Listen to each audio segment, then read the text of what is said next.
রহমতের বার্তা নিয়ে আবারও আমাদের মাঝে ফিরে এসেছে পবিত্র মাহে রমজান। রোজা বা সাওম ইসলামের 5টি মূল স্তম্ভের মধ্যে অন্যতম একটি গুরুত্বপূর্ণ ইবাদত। রোজা শুধু না খেয়ে থাকার নাম নয়, এটি আত্মার শুদ্ধি ও তাকওয়া অর্জনের অপূর্ব সুযোগ। রাতের নিস্তব্ধতায় সেহরির জন্য জেগে ওঠা মুমিনের জন্য এক বিশেষ রহমতের সময়।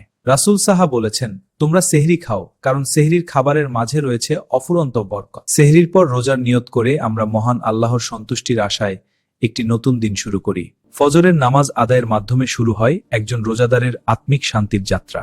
রোজাদার তার দৈনন্দিন কাজ চালিয়ে যান, কিন্তু তার হৃদয় থাকে সারাক্ষণ আল্লাহর স্মরণে। রমজান হলো কোরআন নাজিলের মাস, তাই এই মাসে কোরআন তেলাওয়াতের সওয়াব অনেক বেশি। রোজা আমাদের শেখায় সমাজের ক্ষুধার্ত ও অসহায় মানুষের কষ্ট নিজের হৃদয় দিয়ে অনুভব করতে।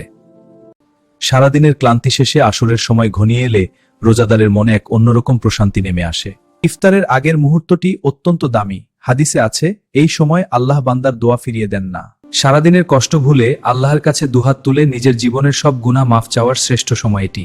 রোজা অবস্থায় রাগ নিয়ন্ত্রণ করা মুদ্দিত্তালিমি।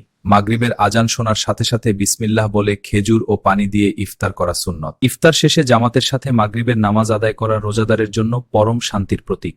রাতের বেলা তারাবিহ নামাজ রমজানের এক বিশেষ ইবাদত, যা রোজাদারের আত্মাকে আলোকিত করে। দীর্ঘ সেজদায় গিয়ে মহান রবের কাছে নিজেকে সমর্পণ করার এর চেয়ে ভালো সময় আর কি হতে পারে। রমজানের শেষ দশকে রয়েছে লাইলাতুল কদর, যে রাতের ইবাদত হাজার মাসের ইবাদতের চেয়ে উত্তম। এই পবিত্র রাতে ইবাদত করলে অতীতের সব গুনাহ মাফ হয়ে যাওয়ার সুসংবাদ দিয়েছেন নবীজি সার। রমজান মাসে দান সদকা বা জাকাত দিলে মহান আল্লাহ তার সওয়াব 70 গুণ পর্যন্ত বাড়িয়ে দেন।